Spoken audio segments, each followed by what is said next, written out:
Hello दोस्तों, प्रतिमा GS academy पे आप सभी का स्वागत है। दोस्तों आज हम चर्चा करेंगे उत्तर प्रदेश स्पेशल में भारतीय एंशिएंट हिस्ट्री के अंतर्गत उत्तर प्रदेश के योगदान में और क्या क्या गतिविधियां हुई थीं। आप लोग लाइक करें, शेयर करें और जिन दोस्तों ने अभी तक हमारे चैनल को सब्सक्राइब नहीं किया है वो सब्सक्राइब कर लें। शुरू करते हैं। उत्तर प्रदेश में गणराज्य।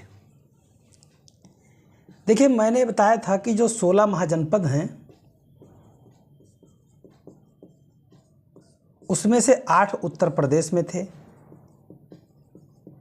लेकिन 16 महाजनपद के 8 महाजनपद के पश्चात उसके अतिरिक्त कुछ गणराज्य जो है, गणराज्य क्या होता था?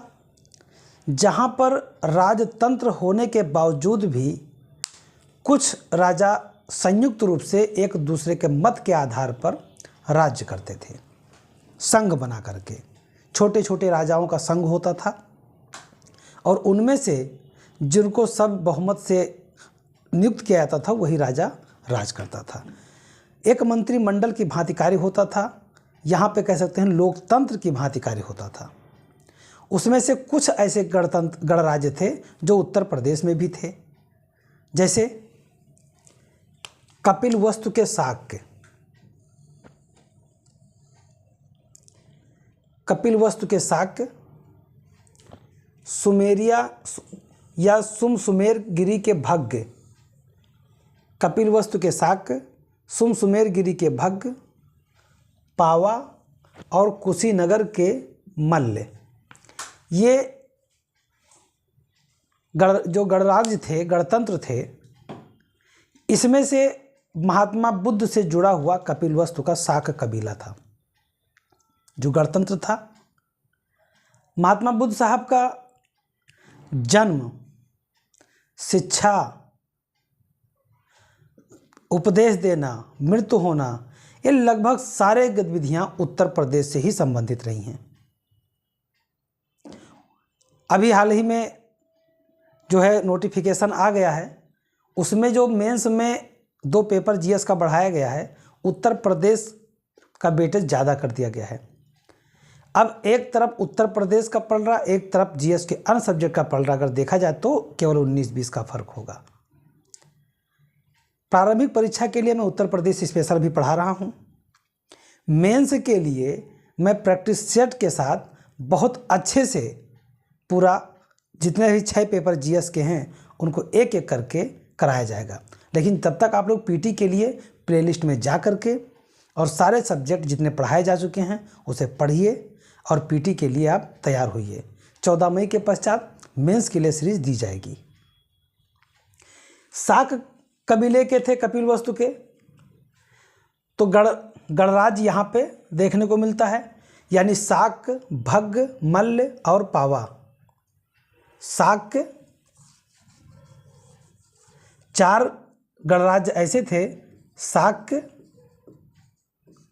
भग्य, मल्ल और पावा। ये 4 कबीले जो गणराज्य थे वो उत्तर प्रदेश में देखने को मिलता है। आजीवक संप्रदाय के संस्थापक थे मखलीपुत्र गोसाल। आजीवक संप्रदाय के संस्थापक मखलीपुत्र गोसाल थे। ये उत्तर प्रदेश के श्रावस्ती के निकट श्रावण में इनका जन्म हुआ था। उत्तर प्रदेश के निकट श्रावण में इनका जन्म हुआ था। मखलीपुत्र गोसाल जितना योगदान महात्मा बुद्ध का है, अच्छा महात्मा बुद्ध में और अन्य जो दार्शनिक थे उनमें अंतर क्या था? महात्मा बुद्ध साहब ने उस समय के उस स्थिति को ध्यान में रखा कि वंचित वर्ग किस में ज़्यादा है, विरोध किसका ज़्यादा है। ब्राह्मण धर्म में उस समय कर्मकांड बहुत हावी हो चुका था। महिलाओं को, शूद्रों को, निम्न वर्गीय कार्यकर्ताओं को मंदिर में जाने के लिए अनुमति ही नहीं था। और मोक्ष कौन नहीं चाहता? ईश्वर को कौन नहीं देखना चाहता? अपने मनोकामना के लिए, अपने तकलीफ के लिए उस ईश्वर को, जिसे या तो हम एक मूर्त रूप दे दिए हैं या नहीं दिए हैं, उसे कौन नहीं देखना चाहता। सबको अधिकार है, मानव जीवन का एक जो अस्तित्व है वो सबके लिए बराबर का आधार क्यों ना होना चाहिए। इस अभाव के कहा जाता है, जिसका अभाव होता है उसी का भाव होता है। एक बड़े समुदाय को मंदिर जाने से रोकना, तो महात्मा बुद्ध साहब ने अपने उपदेशों में सबको बराबर का स्थान देने की चेष्टा की। ध्यान रहे, महात्मा बुद्ध साहब महिलाओं को अपने संघ में शामिल नहीं करना चाहते थे। महात्मा बुद्ध साहब अब जब महिलाओं को शामिल किए अपने शिष्य अंगद के कहने पर, तो उन्होंने कहा, अंगद, अब जहां हमारा धर्म 1000 वर्षों तक चलना था, अब मात्र 500 वर्ष में समाप्त हो जाएगा। क्यों कहा उन्होंने? कुछ प्रवृत्तियां, कुछ कुरीतियां उन्होंने महसूस किया जो कि सब में निर्धारित होता है, सब में दिखाया जाता है, लेकिन अभाव किसके लिए था? अभाव उस निम्न जाति के श्रमिकों के लिए था, निम्न जाति के व्यक्तियों के लिए था जिन्हें ब्राह्मण धर्म में जाने का अस्तित्व नहीं था। इस्लाम धर्म अभी आया नहीं था, इस्लाम धर्म अभी आया नहीं था। और उस समय ब्राह्मण धर्म के खिलाफ जैन और बौद्ध खड़े हुए और उनको लोगों का सपोर्ट मिला, लोकप्रियता प्राप्त हुई, आगे बढ़ गए। मक्खलीपुत्र गोसाल साहब आजीवक संप्रदाय के नींव तो रख दिए, नियतवादी प्रवृत्ति की उन्होंने घोषणा की। कार्यों को लोगों के, अच्छा, हर धर्म कहता है चोरी ना करो, हर धर्म कहता है पाप ना करो, किसी को सताओ ना, किसी के साथ अन्याय ना करो। तो हर धर्म में अच्छी बातें हैं, लेकिन यदि उस बातों को जानने के लिए बराबर का अधिकार ना प्राप्त हो तो ऐसा धर्म किस काम का। चारवाक साहब ने कहा है, चारवाक साहब ने कहा कि आप इस जीवन में आए हो तो जियो, उधार घी लेके पियो, ना पुनर्जन्म होना है और ना भगवान का हिसाब उसाब होना है। एकदम भौतिकवादी प्रवृत्ति के व्यक्ति, इकलौते व्यक्ति ऐसे हैं चारवाक साहब जो भौतिकवादी गुणों को दिए हैं। उनका भी काफ़ी संबंध उत्तर प्रदेश से है। तो मक्खलीपुत्र गोसाल का जो आजीवक संप्रदाय के संस्थापक हैं, इनका जन्म श्रावस्ती में हुआ है। अगर जिला पूछता है तो श्रावस्ती, स्थान पूछता है तो श्रावण के निकट। महात्मा बुद्ध साहब का जो गृह नगर है कपिलवस्तु है। और कपिलवस्तु कहाँ पे है? उत्तर प्रदेश के सिद्धार्थनगर जिले में है। और बुद्ध की माता महामाया, इनका गृहनगर भी देवदह, वर्तमान महाराजगंज जनपद के निचनौल नगर में है। महामाया का गृहनगर देवदह भी वर्तमान महाराजगंज जनपद के निचनौल नगर में है। अब बताइए, महामाया से जन्म लिए, गौतमी ने पाला, इनकी जो विमाता थी, विमाता कहना थोड़ा शब्द गलत है, इनकी जो मौसी थी गौतमी ने इनका लालन पालन किया, इनको बढ़ाया। गौतम बुद्ध का जन्म जब हुआ, सिद्धार्थ के नाम से जाने जाते थे। 7 दिन, इनके जन्म के 7वें दिन इनका माता का देहांत हो गया था। उसके बाद इनकी मौसी गौतमी ने इनका पालन पोषण किया, इनको आगे बढ़ाया। इनके बारे में कहा जाता है कि जब इनकी माता ने स्वप्न देखा तो उस स्वप्न का जब व्याख्यायित किया गया तब उसमें यह देखा गया कि इस स्वप्न का मतलब है कि यह चक्रवर्ती बनेगा। चक्रवर्ती का मतलब सीधा था कि या तो ये राजा धीराज बनेगा या तो धर्म के रूप में चक्रवर्ती होगा, जो दूर दूर चारों दिशाओं में जिसका यश फैलेगा। अब एक छोटे से कबीले का राजकुमार आगे बढ़ करके अगर युद्ध करता है, बढ़ता है, तो कहाँ तक जा पाता पता नहीं, केवल भारत जीतता, चक्रवर्ती होता कि नहीं होता। अब महात्मा बुद्ध, अब यहाँ पर मजाक अंदाज में लोग कहा करते हैं, लोग क्या कहा करते हैं, इतिहासकार ही कहेंगे और कौन कहेगा, और इतिहास के जो छात्र होंगे वो बोलेंगे कि महात्मा बुद्ध को लग गया, पहले विचार किए कि भाई देखो दोनों में फ़ायदा किस में है। तो उनको लगा फ़ायदा तो अब यार राजा धराज बनने में तो सबसे शत्रुता लेनी पड़ेगी, साला पता नहीं ज़िंदगी 4 दिन की है, लड़ वड़ जाए कहीं क्या होगा भगवान जाने। बोले तब, बोले ऐसा करो घर से निकल लो और बन जाओ सन्यासी, ना तो केहू से लड़ाई करना पड़ेगा और ना किसी से कुछ, और धर्म का आधार लो, क्योंकि महात्मा बुद्ध जी क्षत्रिय थे और उनको लगा यही बहाने से बेहतर एक धर्म चल जाएगा। अब सोचे क्या करें, इनके पिताजी को लगा माता पिता का सबसे बड़ा योगदान होता है कि लड़का क्या करेगा। उन्होंने सोचा कि अगर हम इनको सारी सुख सुविधाएं दे देंगे तब तो ये सन्यासी नहीं बनेगा। उनको करना क्या था और किए क्या, इन्होंने क्या किया कि 16 साल की उम्र में पहले तो इनका विवाह कर दिए, और जैसे ये 13 वर्ष के हुए थे बस तमाम प्रकार की लड़कियों का झुंड, सुंदर सुंदर लड़कियां इनके आगे पीछे लगा, एकदम विलासितापूर्ण जीवन जीने का पूरा व्यवस्था कर दिए। और उसके बाद किसी वृद्ध इनके आगे नहीं दिखना चाहिए, कोई रोगी नहीं दिखना चाहिए, किसी पेड़ में पत्ते नहीं रहने चाहिए जो नीचे गिर जाए, इनके उठने से पहले सब झाड़ के गिरवा करके हटा दिया जाता था। अरे भाई जब ऐसा सबको देखोगे, जब जिसका जो चीज़ करते करते वो बोर हो गया, उसको लगा इसमें क्या रखा है, एक दिन निकल लिए। जब निकल लिए तब अचानक से देखे एक वृद्ध को, ये कौन है, पता लगा वृद्ध है, भैया सबको ऐसे हुई जी, कहना मुँह कहना हाँ तू हूँ, तो कोनो अलग से आयो का, कह तब फिर आगे बढ़े, फिर एक बीमार को देखे, बोले ये क्या है, बोले जब इंसान वृद्ध होता है तो ऐसे बीमार होता है। फिर आगे बढ़े तो एक मृत्यु को देखे, कि ये क्या, क्योंकि बस मर जाते, फिर मर के कहाँ जाते हैं, कि मर के इनको जला वला दिया जाता है, ख़त्म मामला। आगे बढ़े एक सन्यासी, बोले ये कौन है, तो बोले सन्यासी हैं और ये जीवन में इनको कोई तकलीफ़ नहीं है, एकदम भगवान में लीन रहते हैं और ये दुनिया से इनसे किसी लेना देना नहीं, ये मोक्ष प्राप्त करते हैं। बुद्ध ने प्रथम उपदेश, जिसे धर्मचक्र प्रवर्तन के नाम से जाना जाता है, इन्होंने बनारस के पास में ऋषि पत्तन मृगदाव करके एक स्थान है सारनाथ में, वहाँ पे दिया था। ये उत्तर प्रदेश में पड़ता है।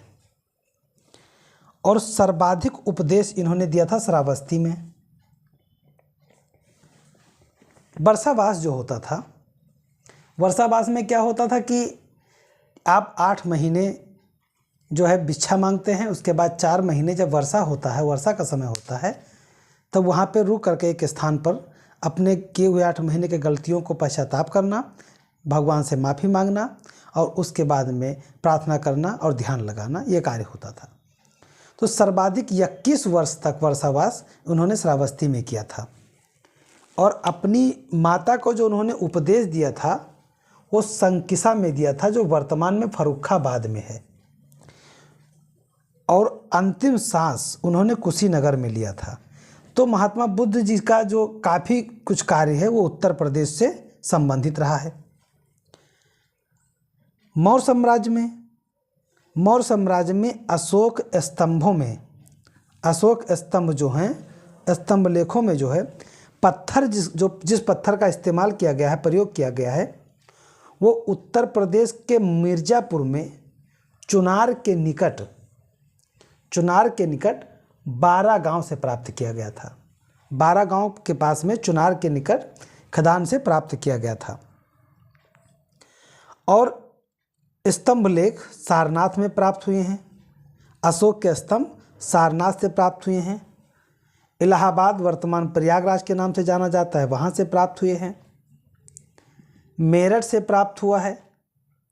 मेरठ और इलाहाबाद का ही स्तंभ लोहे निकलवा करके फिरोज शाह तुगलक ने दिल्ली में लगवाया था। कौशाम्बी में प्राप्त हुआ है, संकिसा में प्राप्त हुआ है, कपिलवस्तु में प्राप्त हुआ है, मिर्ज़ापुर से प्राप्त हुआ है। यानी कि अशोक के जो स्तंभ लेख हैं वो उत्तर प्रदेश के कई स्थानों से प्राप्त हुआ है। अब मौर्योत्तर काल में मौर्य साम्राज्य के अंतिम जो शासक थे उनका नाम था बृहद्रथ। बृहद्रथ एक ऐसा विलासी शासक था कि इसका सेनापति था पुष्यमित्र शुंग। इन्हीं के समय में यवन का और बाहरी आक्रमण प्रारंभ हो गया था और उत्तर प्रदेश में अयोध्या में पतंजलि के महाभाष्य नामक जो पुस्तक है उसमें इसका उल्लेख है कि जो यवन थे वो अयोध्या तक पहुंच गए थे आक्रमण करते हुए। वहीं मौर्य वंश के अंतिम शासक बृहद्रथ की हत्या करके जब पुष्यमित्र शुंग ने शुंग वंश की स्थापना किया तो उन्होंने अपनी राजधानी अयोध्या बनाई। तो उत्तर प्रदेश में मौर्योत्तर काल में उत्तर प्रदेश पर यवन और कुषाणों ने आक्रमण किया। इसका जो उल्लेख है वो पतंजलि के महाभाष्य में मिलता है। अंतिम शासक बृहद्रथ थे मौर्य वंश के। इन्हीं के समय में यवन और कुषाणों का आक्रमण प्रारंभ हो गया था। अयोध्या पर आक्रमण का उल्लेख पतंजलि के महाभाष्य में मिलता है और जब पुष्यमित्र शुंग ने अंतिम मौर्य वंश के शासक बृहद्रथ की हत्या कर दी तो उन्होंने अयोध्या को अपनी राजधानी बनाया। गुप्त वंश। अब गुप्त वंश से संबंधित जो उत्तर प्रदेश से घटनाएं हैं, गुप्त वंश उत्तर प्रदेश और बिहार इन्हीं दोनों राज्यों के केंद्र में जो है पूरा वंश संबंधित था। परंतु आगे चल करके जब गुप्त वंश को ये लगा कि हमें राजधानी परिवर्तित करना चाहिए तो उन्होंने प्रयागराज को अपनी राजधानी के रूप में चुना था। आरंभिक गुप्त मुद्राएं और अभिलेख मुख्यतः उत्तर प्रदेश में ही पाए गए हैं। बाद में गुप्तों ने अपनी राजधानी भी प्रयागराज में बना लिया। यानी जो गुप्त साम्राज्य है जिसके संस्थापक थे श्रीगुप्त और वास्तविक संस्थापक थे चंद्रगुप्त प्रथम, उन्होंने बिहार और उत्तर प्रदेश को केंद्र में रख करके अपना शासन चलाया। लेकिन जैसे जैसे समय बढ़ता गया कि फिर प्रयागराज जो है एक केंद्र बन गया और समुद्रगुप्त जैसे और महान जो राजा थे उन्होंने प्रयागराज को ही अपना केंद्र बना करके कार्य किया।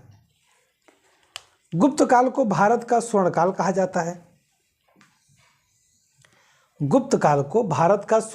जाता है। और इस स्वर्णकाल की स्मृति के स्वरूप में वर्तमान में उत्तर प्रदेश के कानपुर में भीतरगांव मंदिर और ललितपुर में दशावतार मंदिर आज भी मौजूद हैं। गुप्त काल से संबंधित जो स्वर्णकाल की स्मृतियां हैं, याद करने योग्य कुछ तथ्य हैं, तो उत्तर प्रदेश में कानपुर में और ललितपुर में आज भी देखा जाता है। कानपुर का भीतरगांव मंदिर है और ललितपुर का दशावतार मंदिर है जो गुप्तों के द्वारा बनवाया गया था, वो आज भी मौजूद है। हर्षवर्धन वर्धन वंश के शासक थे।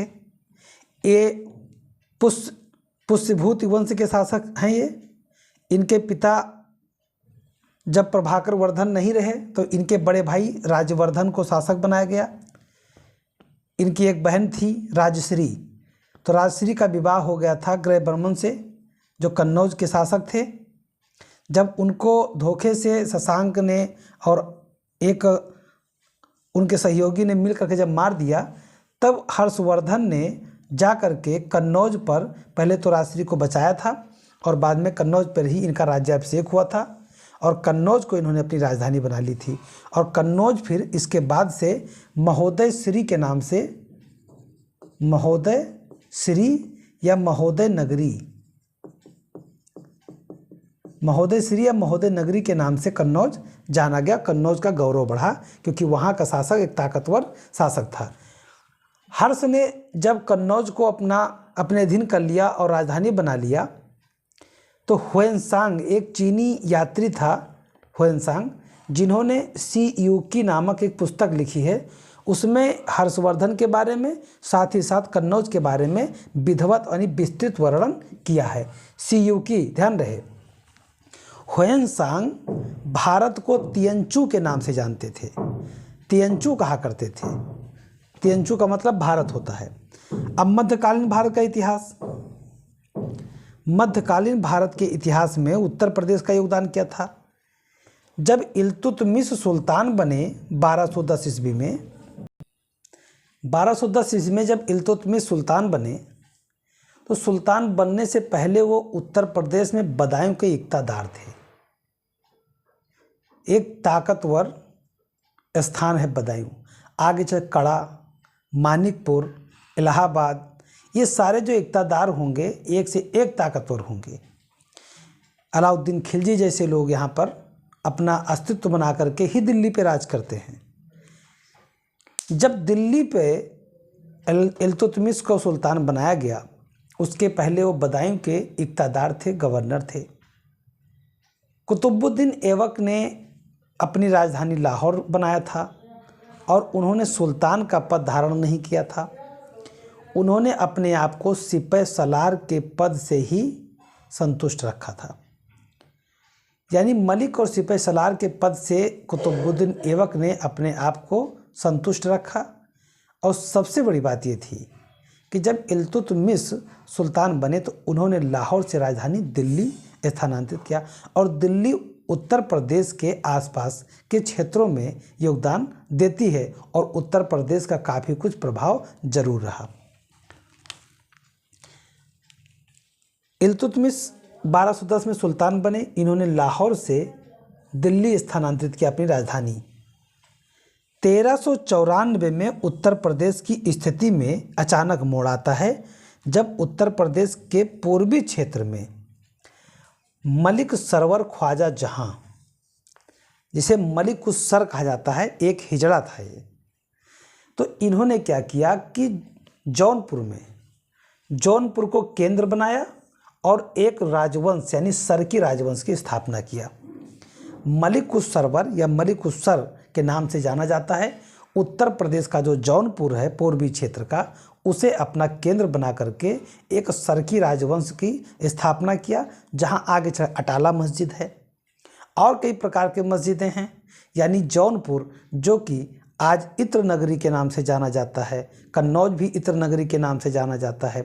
तो जौनपुर में इन्होंने सरकी वंश की स्थापना किया और उत्तर प्रदेश के बाद इससे भी बढ़ करके जब आया जब सिकंदर लोदी ने आगरा की स्थापना की। सिकंदर लोदी वंश के शासक थे।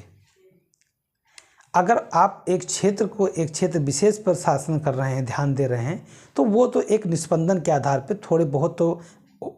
अब एक मुख्यमंत्री कहाँ का है इसमें उत्तर प्रदेश का? गोरखपुर का।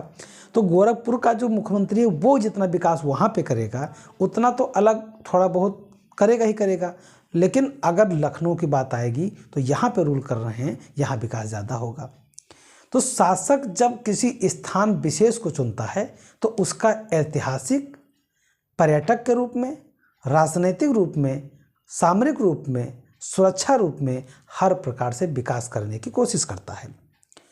लोदी वंश के शासक सिकंदर लोदी ने जब आगरा की स्थापना किया तो आगरा की स्थापना करने पर अब जाहिर सी बात है जब उसे राजधानी का मोड़ दिया जाएगा तो सारी व्यवस्थाओं को ध्यान में रखा जाएगा, जिसमें सुरक्षा व्यवस्था, खाद्य व्यवस्था, आवागमन व्यवस्था यानी परिवहन व्यवस्था, सारी व्यवस्था को ध्यान में रखा जाएगा। तो उत्तर प्रदेश में जब सिकंदर लोदी ने आगरा नगर की स्थापना की तो ये समझिए कि आगे चल के जब आगरा को राजधानी बनाया गया तो उत्तर प्रदेश में एक नया मोड़ आया। यानी उत्तर प्रदेश अब विकसित अवस्था में चल रहा था। 1545 में बांदा में कालिंजर किले के युद्ध में शेरशाह की मृत्यु हो जाती है। बांदा बुंदेलखंड रीजन में आता है। वहाँ पे कालिंजर का एक किला था। शेर शाह सूरी ने जब उस पर आक्रमण किया और आक्रमण करने के पश्चात एक बम उन्होंने फेंका और वो बम क्या हुआ, कालिंजर के दीवार पे जाके लगा और वापस आ गया। वापस आने के बाद में स्वयं के ऊपर लग गया और ये वहीं पे बम दग गया, ये मर गए। यानी सिकंदर लोदी ने आगरा का स्थापना किया, शेर शाह सूरी, देखिए दोनों एक लोदी वंश के हैं जो आगरा की स्थापना करते हैं। वही आगरा अभी मुगल काल में आगे चल करके एक बहुत बड़ा नामी शोहरत बनेगा, जो राजधानी पूरे मुगलिया सल्तनत की बनेगी। अकबर जब 1556 में बादशाह बनते हैं, तो बादशाह बनने के बाद में अकबर ने क्या किया कि आगरा के पास फतेहपुर सिकरी में उन्होंने एक शहर बसाया और जो कि उससे आगे चल करके अपनी राजधानी बनाई। उत्तर प्रदेश की स्थिति उस समय खराब हुई जब शाहजहां ने आगरा से राजधानी स्थानांतरित किया और दिल्ली लेकर के चले गए। 1722 में सादत अली खान ने अवध राज्य की स्वतंत्र स्थापना किया। 1556 में अकबर ने आगरा में फतेहपुर सिकरी नामक एक उपनगर की स्थापना किया और इस उपनगर को आगे चलकर राजधानी भी बनाया गया। उत्तर प्रदेश में अकबर के समय में अकबर के जो नवरत्न थे, उन नवरत्नों में से 2 रत्न जो हैं उत्तर प्रदेश से थे। 2 नवरत्नों में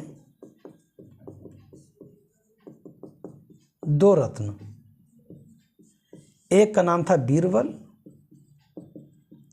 और दूसरे थे टोडरमल। बीरबल एक जवाबी कार्रवाई के लिए, सवाल जवाब के लिए जाने जाते थे, तो टोडरमल राजस्व व्यवस्था के बंदोबस्त के बारे में जाने जाते। एक अच्छे अर्थशास्त्री थे टोडरमल। बीरबल और टोडरमल, बीरबल का जन्म जालौन के कालपी में हुआ था और टोडरमल का जन्म सीतापुर के लहरपुर में हुआ था। इनका जन्म हुआ था, यानी कि एक लोग सीतापुर से संबंधित थे और एक लोग जालौन से। बीरबल जालौन से संबंधित थे, टोडरमल सीतापुर से संबंधित थे। सीतापुर में जैसे राजा टोडरमल जो थे, वो एक ऐसे अर्थशास्त्री थे जो दहसाला बंदोबस्त व्यवस्था लाया गया था अकबर के समय में, उसके जन्मदाता थे टोडरमल, क्योंकि जब शेर शाह सूरी के समय में भी इन्होंने कार्य किया था। शाहजहां ने आगरा से दिल्ली राजधानी स्थानांतरित कर लिया। जिस समय आगरा से दिल्ली राजधानी ट्रांसफ़र किया गया, तो एक शहर से दूसरे शहर में जब पूरा प्रशासनिक ढांचा, प्रशासनिक स्ट्रक्चर चला जाता है, तो वो शहर वीरान हो जाता है। फिलहाल शाहजहां ने एक काम किया कि आगरा में ताजमहल बनवा दिया था। ताजमहल की वजह से जो पर्यटक थे, घूमने वाली प्रवृत्तियाँ थीं, वो कभी कम नहीं हुआ। तो आगरा का उतना पतन नहीं हुआ जितना कि यदि ताजमहल नहीं बनाया गया होता तो होता। यमुना नदी के किनारे ताजमहल बनवाना उस खूबसूरती के चांद पे लग गया। लेकिन जब इन्होंने आगरा से अपना राजधानी स्थानांतरित किया, दिल्ली कर दिया, तो आगरा का अस्तित्व थोड़ा कम हुआ। औरंगजेब भी बहुत बहादुर थे, उन्होंने अपने पिता शाहजहां को बंद कर दिया। और बंद कहाँ पे किया? फिर उन्होंने कहा आगरा में जाओ, शाहबुर्ज में उनको बैठा दिया और वहीं पे कह दिया आगरा देखते रहो, चलो ताजमहल देखते रहो। और जब उनका अंतिम समय आया तो ताजमहल में ही उनके अपनी प्रियतमा के साथ ही दफना दिया गया। मुमताज़ महल के नाम पर ताजमहल बनवाया गया था। मुमताज़ महल शाहजहां की सबसे प्रिय पत्नी थी और इतनी प्रिय पत्नी थी कि 14 बच्चे पैदा किए। 7 नहीं रहे और 7 जीवित रहे। जो 7 जीवित रहे उनमें 3 पुत्री थी, 4 पुत्र थे। इतना प्रेम, इसीलिए उन्होंने ताजमहल बनवाया। प्रेम था ही भाई, प्रेम ही है, अब क्या कहा जाए। 1722 में सादत खान ने स्वतंत्र अवध राज्य की स्थापना किया। यानी कि उत्तर प्रदेश में जो भारत के ऐतिहासिक स्तर रहा है, प्राचीन भारत हो चाहे मध्यकालीन हो, इन दोनों में पूरा योगदान उत्तर प्रदेश का रहा है देश के लिए। साथ ही आधुनिक भारत के लिए भी उत्तर प्रदेश के योगदान को कमतर नहीं आंका जा सकता है। उत्तर प्रदेश का चाहे प्रथम स्वतंत्रता संग्राम हो और चाहे स्वतंत्रता संग्राम के पश्चात आज़ादी की बात हो, सब में उत्तर प्रदेश ने बढ़ चढ़ करके भाग लिया है। इसकी चर्चा हम करेंगे अगली क्लास में। मैं अपने क्लास को समाप्त करता हूँ। धन्यवाद। जय हिंद, जय भारत।